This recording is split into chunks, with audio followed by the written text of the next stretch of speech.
ఆగండి. మీరు బట్టలు కొంటున్నారా? ఇంటి వస్తువులు కొంటున్నారా? Tailoring materials కొంటున్నారా? కొనకండి. ఎందుకంటే ఇలాంటి మంచి మంచి ఆఫర్ ని మీరు మిస్ అవ్వకుండా ఉండాలంటే మన వాట్సాప్ ఛానల్ ని ఫాలో అవ్వండి. మీ మనీని సేవ్ చేసుకోండి. వాట్సాప్ ఛానల్ లింక్ డిస్క్రిప్షన్ లో ఉంది, చూడండి. చెస్ట్ వచ్చేసి 9 ఇంచులండి, ఖర్చు వచ్చేసి 2 ఇంచులు. అంటే 9 ఇంచులు అంటే మనకి 36 చెస్ట్. ఇది వచ్చేసి దీనికి ఎంత డాట్స్ వేసుకోవాలి అంటే, డాట్స్ వేయడం కూడా కొత్త వాళ్ళకి అర్థం కాదండి. ఎలా వేసుకోవాలి, ఎక్కడ వేసుకోవాలి అన్నది వాళ్ళకి తెలియదు. కాబట్టి మనము ఎలా వేసుకోవాలి అంటే, ఇక్కడ షోల్డర్ ఉంది కదా, ఈ షోల్డర్ని మనము సగభాగం చేసుకోవాలి. ఎప్పుడైనా ఇలా చాలా ఈజీ. ఇలా సగభాగం చేసేసుకొని ఇలా మీరు గోరుతో ఇలా అనుకోండి, ఒక ఫోల్డింగ్ వస్తుంది మనకి ఇటువైపు. ఇలా ఫోల్డింగ్ వస్తుంది. ఈ ఫోల్డింగ్కి మార్కు చేసుకోండి. ఇక్కడ అన్నది మనం ఖర్చు పెట్టుకోవాలి. ఇలా ఖర్చు పెట్టుకోవాలి. అంతే, చాలా ఈజీ అండి. ఉన్న తర్వాత ఇక్కడ మనము ఉక్సులు వేసే దగ్గర కూడా మనం ఇలా పెట్టేసుకొని ఫోల్డ్ చేసుకోవాలి. ఇక్కడ సమానంగా పెట్టేసి ఇలా ఫోల్డ్ చేయడం వల్ల ఇక్కడ కూడా మనం ఇట్లా గోరుతో అనుకుంటే మనకు ఫోల్డింగ్ వస్తుంది. ఇక్కడ గీతలాగా పడింది చూసారా, ఇక్కడ కూడా మనం ఇలా గీసుకోవాలి. ఇలా గీసుకున్న తర్వాత మనకి ఇక్కడ వచ్చేసి మనం ఇలా పెట్టుకోవడం కుదరదు. కాబట్టి మనం ఏం చేయాలంటే, ఇక్కడ నుంచి ఈ డాట్ నుంచి ఈ డాట్కి 2 ఇంచ్ గ్యాప్ ఉంచేసి ఇలా గీసేసుకోండి. ఇక్కడ 2 ఇంచ్ ఉండేలాగా, ఇక్కడ 2 ఇంచ్ ఉండేలాగా చూసుకొని ఇక్కడ సంకల వైపు మనం డాట్స్ గీసేసుకోవడం. ఈజీ ప్రాసెస్ అండి. ఈ డాట్స్ అన్నది మనకి ఉక్సుల దగ్గర వేసుకునే టక్స్కి మనకి ఇక్కడ ఎక్కువ తక్కువ అన్నది పెట్టాల్సిన అవసరం లేదు. ఇక్కడ చంక భాగంలో కూడా ఈ సైజ్ అన్నది పెంచుకోవాల్సిన అవసరం లేదు. ఓన్లీ మనం ఇక్కడ చెస్ట్ దగ్గర వేసుకునే డాట్ మాత్రమే బెడల్పు పొడవు అన్నది పెంచడం తగ్గించడం అన్నది సైజుని బట్టి పెట్టుకోవాలి.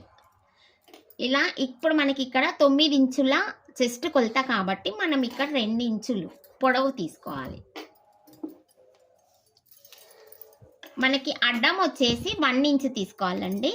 మనకి 8, 9, 10 వాళ్ళకి ఇక్కడ అడ్డము 1 ఇంచ్ తీసుకోవాలి. పొడవు వచ్చేసి 2 ఇంచ్ తీసుకుంటే సరిపోతుందండి. ఇలా పెట్టేసి ఇలా క్రాస్ వేసుకోండి.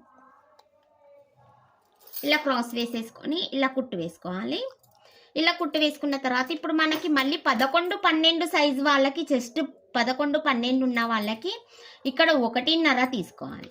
ఇక్కడ వచ్చేసి మనకి ఇక్కడ 1/2 ఇంచ్ పెరిగినప్పుడు ఇక్కడ మనకి పొడవు కూడా 1/2 ఇంచ్ పెంచుకోవాలి. 2.5 తీసుకోవాలి. ఇలా వస్తుంది. మనకి 14, 13, 14 చెస్ట్ ఉన్న వాళ్ళకి మనం ఇక్కడ 2 తీసుకోవాలి. 13, 14 చెస్ట్ ఉన్న వాళ్ళకి ఇక్కడ మనము 2 ఇంచులు తీసుకోవాలి వెడల్పు. ఇక్కడ వచ్చేసి మనకి 3 ఇంచులు వస్తుంది పొడవు. ఇలా పెట్టేసి ఇలా తీసుకోవాలి. మనం 1/2 ఇంచ్ అన్నది చెస్ట్ని బట్టి పెంచుకోవాలి తప్ప మనము 10 చెస్ట్ ఉన్న వాళ్ళకి 2 ఇంచులు పెట్టుకోవడమే, 12 చెస్ట్ ఉన్న వాళ్ళకి 2 ఇంచులు పెట్టుకోవడము, 14 చెస్ట్ ఉన్న వాళ్ళకి 2 ఇంచులు పెట్టుకోవడము. అందరికీ ఒకే కొలత కుడితే బ్లౌజ్ కరెక్ట్గా రాదు. షేప్ కూడా మనకి ఫ్రంట్ పార్ట్లో కరెక్ట్గా రాదండి.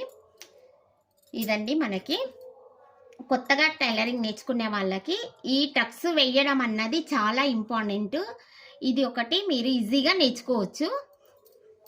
ఇంకోటి ఫ్రెండ్స్ ఏంటంటే, మనకి వెనక భాగంలో కూడా టక్స్ వేయడం అన్నది చాలా మందికి తెలియదండి కొత్తగా నేర్చుకునే వాళ్ళకి. ఇది వెనక పార్ట్లో కూడా మనం ఇలా షోల్డర్ని సమానంగా ఫ్రంట్ పార్ట్లో ఎలా మలుచుకున్నామో వెనక పార్ట్లో కూడా అంతే మలుచుకోవాలి. ఇలా ఫోల్డింగ్ చేస్తే కరెక్ట్గా వస్తుంది మనకి ఫోల్డింగ్. ఇక్కడ మనకి గీత వచ్చేస్తుందండి. ఇక్కడ ఫోల్డింగ్, ఇక్కడ ఒక గీత గీసుకుందాము. ఇటువైపు కూడా సేమ్ అంతే.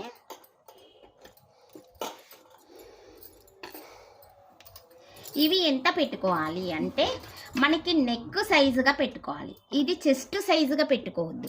అంటే ఈ నెక్ వచ్చేసి 3 ఇంచే ఉందనుకోండి, మీరు టక్స్ అన్నవి 4 ఇంచ్ పెట్టుకుంటే బాగోదు బ్లౌజ్ చూడటానికి. ఏం చేయాలంటే, ఇది 3నే ఉందనుకోండి, అప్పుడు మనం ఇక్కడ 2.5 తీసుకోవాలి. ఈ గల్ల కన్నా 1/2 ఇంచ్ తక్కువ తీసుకోవాలి. అలా నెక్ను బట్టి మనం ఇక్కడ టక్స్ వేసుకోవాలి. ఈ నెక్ డీప్ అయిపోయి మనకి టక్స్ పొడవుగా ఉంటే బ్లౌజ్ చూడటానికి అట్రాక్షన్ ఉండదండి. కాబట్టి మనం నెక్ సైజుని బట్టి ఇక్కడ కూడా టక్స్ వేసుకోవాలి. ఓకే ఫ్రెండ్స్, ఈ వీడియో మీకు కొత్తగా నేర్చుకునే వాళ్ళకి బాగా ఉపయోగపడుతుందని అనుకుంటున్నాము. మన వీడియో నచ్చినట్లయితే అందరికీ షేర్ చేయండి, లైక్ చేయండి. ఓకే ఫ్రెండ్స్, ఇలాంటి మంచి మంచి వీడియోస్ మీకోసం చేస్తూనే ఉంటాము.